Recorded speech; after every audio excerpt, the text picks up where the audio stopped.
여러분, 우리가 같이 함께 본 이 사도행전은 우리가 직면한 문제들에 대해서 굉장히 중요한 교훈들을 주고 있습니다. 이 사도들의 행전이라 불리우는 이 특별한 성경에는요, 단지 하나의 역사적인 요소만을 담고 있는 것이 아니라 아주 특별한 무엇인가를 담고 있습니다. 성경은 초자연적인 신적인 요소, 바로 성령의 영향력이 담겨져 있습니다. 바로 그것 때문에 이 세상의 책들과는 전혀 다르다라는 것을 우리가 알아야 합니다. 이처럼 사도행전 역시 이 역사적인 요소를 물론 담고 있지만 그 속에서 하나님의 역사하심, 바로 성령님의 역사하심을 담고 있다는 것이지요. 바로 당시 초대 기독교의 그 모습을 기록한 것뿐만이 아니라 어떤 의미에서 보게 되면 모든 시대를 포괄하는 그 교회사의 요약이라고 말할 수 있습니다. 우린 사도행전에서 교회 생활의 모든 요소들을 살펴볼 수가 있는데, 여기에는 사람들의 그 어리석음과 다툼과 실수들, 또 박해와 충돌, 그리고 성령의 역사하심과 회복하심, 승리하심을 담고 있다는 것을 우리가 볼 수 있습니다. 바로 영적인 기관인 교회가 겪는 모든 독특한 일들을 바로 다 기록하고 있는 것이지요.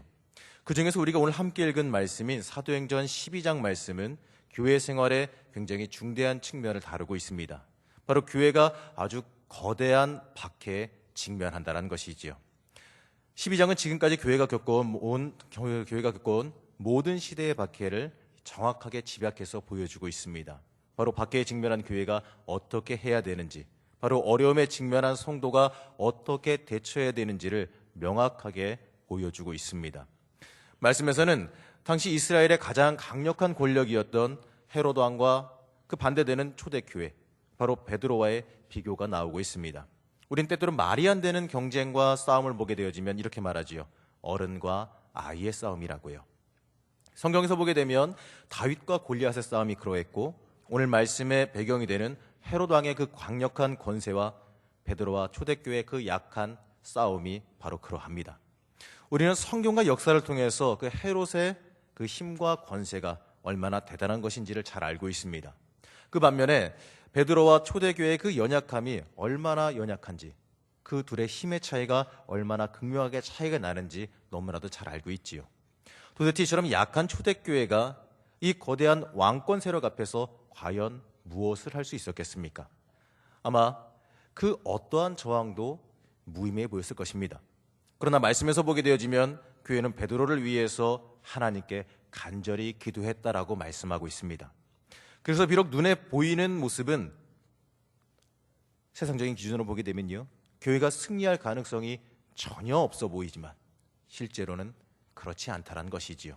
바로 하나님께서 그들과 함께 하셨기 때문임을 여러분들 다 알고 계실 것입니다. 오늘 우리가 함께 읽은 이 말씀을 자세히 살펴보게 되면요, 큰 변화가 발생한 것을 발견할 수가 있게 되어지는데요, 바로 모든 상황이 뒤집어지고 바뀌어지는 것입니다. 6절 말씀을 읽으면서 무엇인가 분위기가 바뀌는 것을 볼 수가 있는데, 바로 헤롯이 베드로를 죽이려고 하는 전날 밤, 바로 이날에 왠지 무슨 일이 일어날 것 같습니다. 바로 이 시점에서 하나님이 개입하셔서 모든 것을 바꿔놓으시기 때문에 그렇습니다.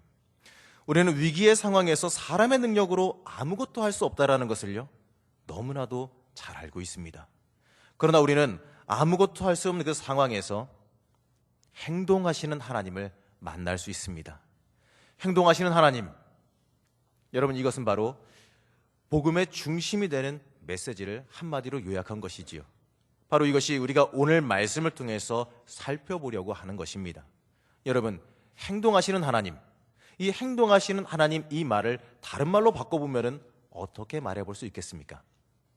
물론 여러 가지 말로 바꿀 수 있겠지만 저는 이렇게 말하고 싶습니다.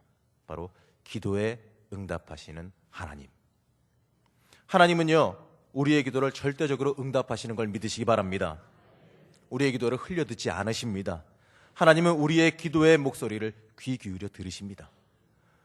오늘 우리는요, 하나님께서 그 기도에, 우리의 기도에 응답하시는 방법이 무엇인지, 그리고 하나님께서 기도에 응답하시는 때가 과연 언제인지, 이것을 말씀을 통해서 같이 살펴보도록 하겠습니다.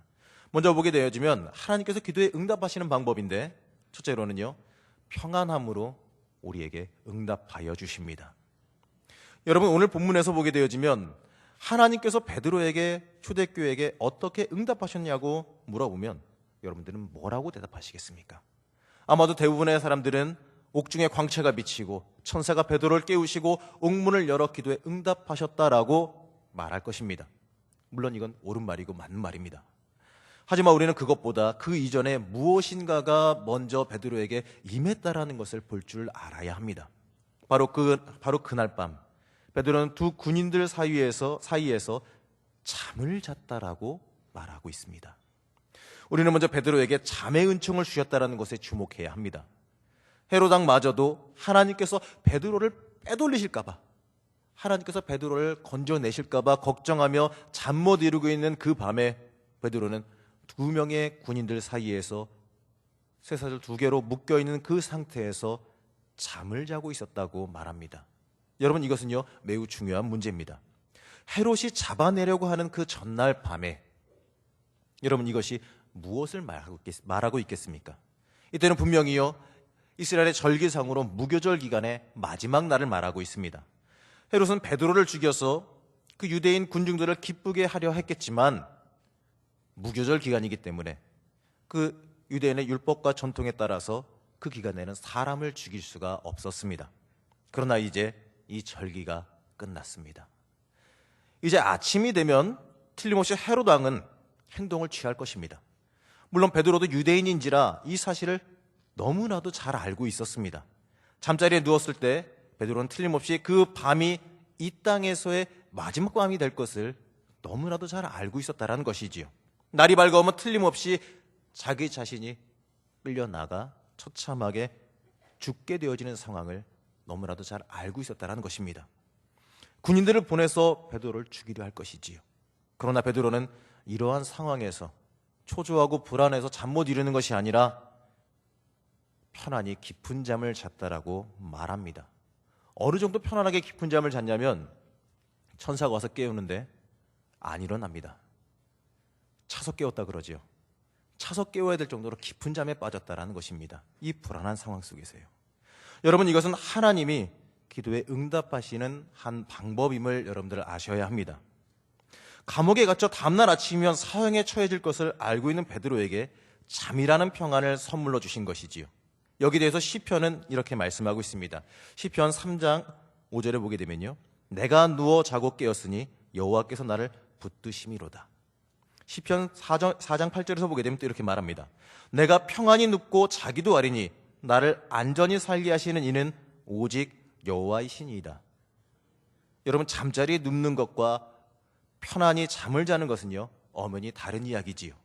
원수들에게 둘러싸여 있고 자신을 파멸시키려고 하는 그 원수들이 자기를 파멸시키려고 오고 있습니다. 그 상황에서 말합니다. 내가 평안히 눕고 자기도 하려니. 여러분, 무엇 때문이겠습니까? 바로 하나님께서 그 사람을 붙들어 주셨기 때문에 가능한 일입니다. 시편 127편 2절은요 이 말씀을 보다 명확하게 말해주고 있습니다. 여호와께서 그의 사랑하시는 자에게 잠을 주시는도다. 여러분, 요한복음 14장 27절에서는요 또 이렇게 말씀하고 있습니다. 평안을 너희에게 끼치노니 곧 나의 평안을 너희에게 주노라. 내가 너희에게 주는 것은 세상에 주는 것과 같지 아니하니라. 너희는 마음에 근심하지도 말고 두려워하지도 말라. 여러분, 이것이 바로 우리에게 임하시는 기도 응답의 한 첫 번째 모습입니다. 한때 베드로는 죽음이 너무나도 두려워서 거짓말과 저주함으로 예수님을 부인했었습니다. 그러나 지금 죽음의 직면에 있으면서 군사들 틈에서 양손이 쇠사슬에 묶여 있으면서도 평안하게 잠을 자고 있습니다. 바로 세상이 줄 수 없는 평안이 베드로에게 임한 것입니다. 우리는 수많은 순교자들의 이야기를 들어서 알고 있습니다. 전해져 내려오는 그들에 대한 이야기들을 보게 되어지면 사자굴에 던져지면서도 얼굴에 미소를 머금었으며 하나님의 이름을 위해서 능력을 받을지라도 그것에 감사했다라고 우리가 전해 듣고 있습니다. 여러분, 이것은요 이 땅에서 마지막 밤이 올지라도 평온히 잠들 수 있는 능력입니다. 바로 다음날 아침에 눈을 뜨게 되면 죽을 수밖에 없는 상황일지라도 편안할 수 있는 하나님이 주시는 평안의 능력이라는 것이지요. 하나님은요, 하나님께 속한 자들을 잊지 않고 기억하십니다. 그리고 자신의 백성들에게 세상이 절대로 빼앗을 수 없는 그 평안함을 주시는 것을 믿으시기 바랍니다. 세상이 줄 수 없는 평안, 이것이 바로 우리에게 임하는 첫 번째 응답입니다. 사랑하는 천성가족 여러분, 하나님이 주시는 평안을 먼저 구하시기 바랍니다. 두 번째 우리에게 주시는 응답은요, 하나님께서는 우리에게 빛으로 비춰주십니다. 7절 말씀에서 보게 되면 옥중에 광채가 빛나며 라고 말합니다. 이것은 사실 하나님이 기도에 응답하시는 두 번째 방법이지요. 여기서 옥중에 광채가 빛났다라고 하는 것은요, 하나님께서는 불가능이 없다라고 말씀하시는 것과도 같습니다. 상황이 어떠한 상황이든지 아무 문제 없습니다. 왜냐고요? 하나님께서는 모든 것이 다 가능하시기 때문이지요. 여러분, 하나님께서는 모든 것이 가능하심을 믿으시기 바랍니다. 이 진리가 바로 우리의 신앙의 기초가 되어줘야 할 것입니다. 복음은요, 철학이나 학문이 아닙니다. 인간의 내면을 성찰하는 인간적인 노력 또한 아닙니다. 복음은요, 하나님께서 내려주시는 것입니다. 오늘 본문에 보게 되면 옥중에 광채가 빛나며 바로 이렇게 말씀하고 있지요. 사랑하는 여러분, 하나님께서 행하십니다. 하나님이 베드로를 찾아오셔서 구해내십니다. 여러분, 옥중에 비치는 빛이 무엇이겠습니까? 빛은 멸망과 자포자기라는 그 어두움의 반대적인 의미입니다. 우리는 오늘 말씀을 통해서 옥에 갇혀있는 베드로와 그를 위해서 기도하는 소수의 사람들을 볼 수 있습니다. 모든 것이 가망이 없어 보이고 그들의 싸움은 어떻게 보면은요, 불공평해 보이고 이길 수 없는 싸움같이 보입니다. 어떤 것도 가능해 보이지 않습니다. 이 상황을 가리켜서 어둠 속에 있다라고 표현해도 전혀 지나쳐 보이지가 않습니다. 그러나 갑자기 그 속에 빛이 비춥니다. 하나님의 빛, 희망의 빛, 우리에게 확신과 격려를 주는 그 빛이 비추어 옵니다. 여러분, 우린 잊지 마셔야 합니다. 우리는 절대로 우리 인생 살아가면서 우리 혼자 살아가는 것이 아닙니다. 빛이 밖으로 나갈 길을 정확하게 알려주지요. 베드로가 밖으로 나갈 길을 찾을 수 없을 때 빛이 비추고 그 빛이 밖으로 나가는 길을 보여줍니다. 바로 하나님께서 우리를 인도하시고 우리와 함께 동행해 주신다는 것을 잊지 말고 기억하시기 바랍니다. 사랑하는 여러분, 빛이 어두운 길 위에 비추게 되면요, 우리는 나갈 길을 찾게 되어집니다. 빛은 불가능해 보이는 그 상황 속에도요, 우리를 밖으로 나갈 수 있도록 이끌어줍니다. 빛은 우리가 무엇을 할지 모르겠을 때에도요, 우리의 인생이 나아갈 길을 보여줍니다. 우리의 인생이 칠흑같이 어두움 같아 보이고 어디로 가야 될지 방향도 모르겠을 때, 그때 주님께서는요, 우리가 가야 할 길을 비춰 보여주신다는 것을 믿으시기 바랍니다. 베드로가 두 군인 사이에서 쇠사슬로 묶여서 잠이 들었고 감옥은 잘 잠겨 있고 그 밖에는 다른 군사들 또한 지키고 있었습니다. 또 감옥 전체를 커다란 철문이 가로막고 있습니다. 우린 이러한 상황 속에서 이제는 아무것도 할 수 없구나, 이젠 다 끝났구나, 이렇게 생각하기 쉽지요. 그러나 이것은요, 단지 사람의 눈, 사람의 관점으로 본 것에 불과합니다. 복음의 영광은요, 하나님이 개입하시면 불가능한 것은 없다라는 것입니다. 이 말씀의 메시지가 바로 이것입니다. 우리가 아무리 어둡고 캄캄한 상황일지라도, 우리가 아무리 꽁꽁 묶여 옥에 갇혀 속박되어 있더라도 그것은 아무 문제가 아닙니다. 하나님이 우리를 구해내시고자 하신다면 그 일은 틀림없이 가능한 일이고 그 일은 꼭 이루어질 것입니다. 여러분, 모든 것은요, 문제가 되지 않음을 믿으시기 바랍니다. 세상적인 속박, 아무리 강하고 어려운 속박이 우리에게 다가올지라도요, 믿는 자에겐 문제되지가 않습니다. 하나님께서는 모든 것이 가능하시기 때문입니다. 옥중에 갇힌 베드로에게는 아무런 희망이 없어 보이지만 베드로는 어떻게 했습니까? 천사의 이끌음을 받아서 밖으로 나왔습니다. 이것은 하나님의 기도에 응답하시는 두 번째 방법이지요. 빛이 옥중에 비치는 것입니다. 그리고 베드로는 깨어나고 감옥 안에서 나오게 되어집니다. 여러분, 우리의 인생에도 하나님의 빛이 비추게 되어지면 길이 열리게 되어지는 것입니다. 아무리 앞길이 어렵고 험난하고 답이 없어 보이고 너무나도 괴로운 상황일지라도요, 하나님께서 빛을 비춰주시면 나갈 길이 보이게 되어질 것이고 해방되어진다는 것을 여러분 믿고 기도하시기 바랍니다. 그리고 세 번째는요, 하나님은 우리의 생각을, 우리의 능력을 초월해서 역사하십니다. 하나님께서 우리에게 어떻게 응답하시느냐를 물어본다면요, 이렇게 대답할 수 있을 것 같습니다. 우리의 생각을 초월하시고 우리의 기대를 초월하셔서 우리가 생각하지도 못하고 상상하지도 못하는 방법으로 응답하시고 역사하십니다. 여러분, 귀 기울여 한번 들어보시기 바랍니다. 베드로가 나와서 따라가니 천사가 하는 것이 꿈인지 생신지 알지 못하고 환상을 보는가 하더라. 여러분, 베드로는요, 놀라운 환상을 보고 있다라고 생각했습니다. 눈에 보이는 것이 도대체 믿어지지가 않았다라는 것이지요. 베드로가 옥에서 나와서 자신을 위해서 열심히 기도하고 있는 그 성도들을 찾아갔을 때 그들의 반응 또한 마찬가지였습니다. 베드로가 대문을 두들겼을 때 로데라고 하는 소녀가 문까지 나왔습니다. 그런데 베드로의 목소리를 알아듣고 놀라서 문이라도 좀 열어줄 것이지 문도 안 열어주고 안으로 뛰어들어가서 사람들에게 베드로가 문 밖에 서 있다라고 외칩니다. 그러자 안에 있던 사람들의 반응은요, 네가 미쳤구나입니다. 계속 그래도 맞다, 베드로가 밖에 있다라고 말하자 그의 천사가 왔나 보다라고 그들은 말합니다. 여러분, 이 사람들이 믿음이 없는 것이 아닙니다. 이 사람들은 정말 좋은 신앙인들입니다. 밤이 늦도록 베드로를 위해서, 그를 위해서 기도했고 베드로가 찾아왔을 때에도 여전히 베드로를 위해서 기도하고 있었던 상황입니다. 그러나 베드로가 문을 두드렸을 때 그게 베드로인지 생각하지도 못했다라는 거지요. 바로 이것은요, 사람의 생각으로는 불가능한 일이 일어났기 때문입니다. 여러분, 이것은요, 하나님이 행하시는 방법은 우리가 예측할 수 있는 범위를 넘어선다라는 것을 말합니다. 이러한 놀라운 방법이 하나님이 기도에 응답하시는 방법임을 여러분들 아시기 바랍니다. 우리가 생각하는 상황이 어떠하든지 우리가 하나님의 능력을 바라봐야 할 것이고 온전히 기도해야 하는 이유가 바로 이것입니다. 스스로 생각해서 하나님의 능력을 제한하지 마십시오.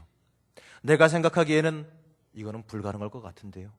내가 인간적인 생각으로, 내가 가진 지식으로, 내가 가진 상식으로 생각할 때는 답이 없습니다. 안 될 것 같습니다. 불가능할 것 같습니다. 여러분, 이러한 생각을 버리시기 바랍니다. 하나님께서는 사람의 방법을 넘어서십니다. 하나님이 역사하시는 데 있어서 우리의 세상적인 상황이요, 아무런 문제가 되지 않음을 여러분들 믿으시기 바랍니다. 사랑하는 여러분, 기도 응답의 가능성을 절대로 제한하지 마십시오. 우리는 불가능이 없으신 하나님께 기도드리고 있다는 것을 기억해야 합니다. 물론 나는 인간이기 때문에 불가능이 많습니다. 내가 하지 못하는 일은 정말 많습니다. 하지만요, 응답은 내가 하는 것이 아닙니다. 응답은 하나님이 해주십니다. 과목과 파수꾼, 쇠사슬, 철문, 이 모든 것들이 세상을 만드시고 그 무한하신 그 하나님 앞에서는요, 아무것도 아니라는 것을 우리가 잊지 말고 기억하고 봐야 합니다. 내 앞에 어려운 상황 펼쳐져 있습니까? 내 생각에는 도저히 안 될 것 같은 상황이 펼쳐져 있습니까? 너무나도 어려워서 힘들어서 답이 없어 보이십니까? 그건 내가 보기에만 그런 것입니다. 하나님이 보시기에는요, 거릴 것이 아무것도 없다라는 것이지요. 하나님은 우리에게 기적과 같이 역사하심을 잊지 말고 기억하시기 바랍니다. 그렇기 때문에 우리는요, 언제 어디서나 어떠한 상황을 만나든지 기도할 줄 알아야 합니다. 온전히 하나님의 역사하심을 믿고 기도하는 자는 틀림없이 하나님의 놀라우신 그 기적과 같은 응답을 맛보고 체험하게 될 것을 믿으시기 바랍니다. 그러면 여러분, 하나님께서 기도에 응답하시는 때가 언제겠습니까? 하나님께서는 언제 우리의 기도를 응답해 주시겠습니까? 하나님께서는요, 때때로 마지막 순간까지도 기다리시는 모습을 보여주십니다. 우리가 기도하면서 항상 궁금해하는 것이 하나 있는데요, 바로 언제 응답해 주실까라는 의문이지요. 바로 여기에 대한 대답도 오늘 말씀에서 구할 수가 있습니다. 6절 말씀입니다. 헤롯이 잡아내려고 하는 그 전날 밤에 베드로가 두 군인 틈에서 두 쇠사슬에 매여 누워 자는데, 여러분, 하나님은 때때로요 마지막 순간에 이르러서 기도에 응답하실 때가 있습니다. 사실 하나님은 무교절 기간 중에도 얼마든지 베드로를 건져내시고 구해주실 수 있으셨습니다. 그런데 하나님께서는요, 왜 하필이면 그 마지막 날 베드로가 나가서 죽기 몇 시간 전에 건져내셨을까요? 왜 그러셨겠습니까? 우선 첫 번째는요, 마지막 순간까지 상황을 그대로 둬서 바로 우리의 원수의 패배와 당혹감이 더 명백해지고 완벽해지도록 하시려는 것이지요. 아마도 완전한 승리를 위해서 그러신 것 같습니다. 아마도 헤롯은요, 사람들에게 이렇게 말하고 다녔을 겁니다. 내일 아침이 되면 우리는 그 베드로를 끌어내서 사람들 앞에서 구경거리가 되게 할 것이다. 그리고 그 후에 처형해 버릴 것이다. 미리 알려서 사람들에게 광고하거라. 와서 그 모습을 구경하라고. 베드로를 비웃고 약한 교회를 비웃으면서 즐겼을 것입니다. 하지만 하나님께서는 그들을 그렇게 하도록 일부러 내버려 두셨지요. 그러다가 그들이 끝내려고 하는 그때 하나님께서 직접 개입하시고 움직이셔서 건져내시고 구해주심으로 오히려 그들이 사람들의 웃음거리가 되게 만드셨습니다. 하나님께서는 원수가 교회를 해치려고 하는 그 어떠한 상황 속에서도 원수의 패배가 명확하게 드러나게 만드실 것입니다. 바로 완전한 승리를 이루심을 믿으시기 바랍니다. 우리는 기도하며 바로 응답하는 것에, 하나님이 응답해 주시는 것에 조급해하지 말아야 합니다. 하나님께서는 내가 생각하는 그때에 응답하시는 것이 아닙니다. 하나님, 내가 생각할 때는요, 오늘 응답되는 게 가장 좋을 것 같습니다. 이렇게 하나님께 매달려도요, 하나님께서는요, 때가 돼야 응답해 주십니다. 하나님이 원하시는 그때에, 완전한 승리의 그때에 이루어 주시고 응답해 주시는 것을 우리는 알아야 합니다. 그렇기 때문에 우리는요, 하나님이 응답하시는 그 순간까지, 마지막까지 하나님께 내어 맡기고 믿는 마음으로 하나님을 신뢰하며 끝까지 간구하고 기도할 수 있어야 할 것입니다. 그러한 사람이 응답을 받는다는 것을 잊지 마시기 바랍니다. 또 하나님께서 마지막까지 지켜보시는 이유는 바로 이것입니다. 하나님께서 우리의 믿음을 보시고 또 우리의 신앙을 검증하시려 하시는 때가 종종 있습니다. 바로 우리를 긴장의 자리에 놓아두심으로써 우리가 하나님을 진정으로 신뢰하고 있는지를 보시려 할 때가 있다는 것이지요. 즉시 건져내시지 않고 즉각 응답하시지 않고 기다리실 때가 있습니다. 마지막 순간까지 기다리셨다가 우리의 신앙이 검증되기를 기다리신다는 것이죠. 하나님께서 우리를 시련 속에 내버려 두시는 것은 우리를 때때로 강하게 연단시키고 또 그 연단되어져서 우리를 단련시켜 주셔서 더 크게 쓰시기 위해서 우리를 만드시고 준비해 가시는 단계라는 것을 우리가 볼 수 있어야 됩니다. 바로 우리를 성장시키기 위해서 그러셨다는 것이지요. 그렇기 때문에 우리는 마지막 순간까지도 하나님을 온전히 의지하면서 응답의 순간을 기다릴 줄 알아야 합니다. 믿고 신뢰하며 끝까지 기다리는 사람이 응답받는다는 것을 믿으시기 바랍니다. 얼마 전에 인터넷에서 4컷짜리 기독교 만화를 하나 보게 되어졌는데요. 그 내용이 굉장히 인상 깊었습니다. 이 만화의 내용은 이렇습니다. 끝없이 밑으로 추락하고 있는 사람이 나옵니다. 이 사람은 끝없이 추락하면서 울부짖습니다. 주님, 언제까지입니까? 어디까지입니까? 이렇게 끝도 없이 추락해야 합니까? 이제는 더 이상 견딜 힘도 없습니다. 이렇게 울부짖는 이 사람의 모습이 너무나도 안타깝게 그려져 있습니다. 그러나 마지막 컷을 봤을 때요, 놀라운 반전이 기다리고 있었습니다. 여러분 혹시 새총이라고 아시는지요? 아마도 저보다도 잘 아실 것 같습니다. 이 새총은 우리가 나뭇가지나 이런 걸 통해서 만들기도 하고요, 고무줄 갈아서 만들기도 하지요. 여기다가 돌을 집어넣어서 멀리 쏘기 위해서 무엇인가 당겼다가 놓으면 아주 멀리 나가게 되는 걸 보게 되어집니다. 이 새총을 멀리 쏘기 위해서 어떻게 해야 됩니까? 쏘기 위한 물건을 고무줄 위에 끼워놓고 있는 힘껏 최대한 당깁니다. 그리고 다 당겨졌으면 놓아서 쏘아 올리게 되면요, 아주 멀리 날아가게 되어지는 것을 볼 수 있습니다. 바로 이 마지막 컷 그림을 같이 잠깐 보게 되면요, 아주 커다란 손에 못자국이 있는 예수님의 손이 나오게 됩니다.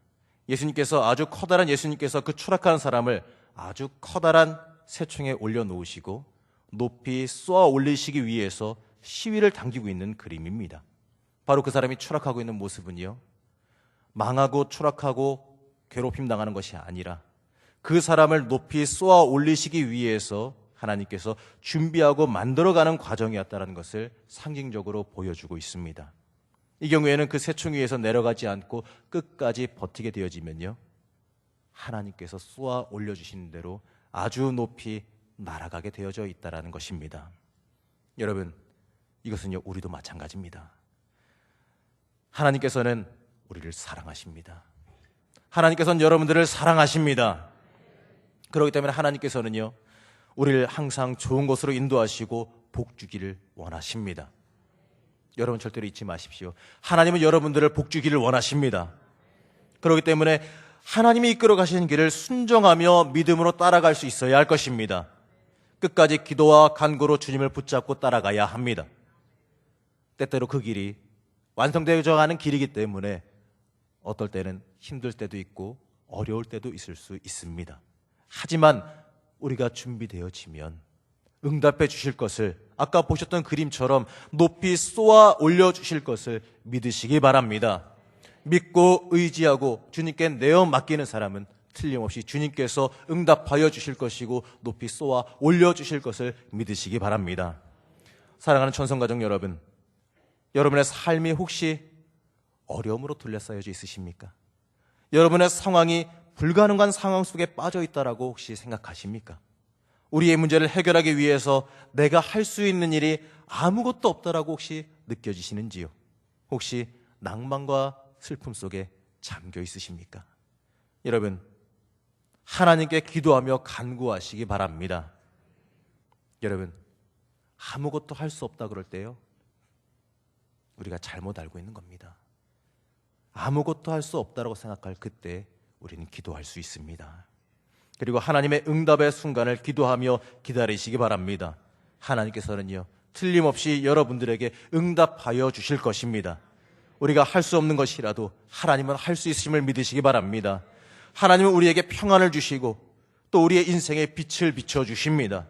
하나님은 우리를 위해서 움직이시고 행해 주실 것을 믿으시기 바랍니다. 우리를 위해서 역사하여 주실 것입니다. 멈추지 말고 기도하시기 바랍니다. 하나님을 붙들면 절대로 실망하지 않는다는 것을 여러분 믿으시기 바랍니다. 하나님께 온전히 내어 맡기시면서 하나님이 주시는 그 응답을 직접 여러분이 경험하고 체험하시며 살아가는 여러분들 되시기를 이 시간에 간절히 바랍니다. 기도하겠습니다.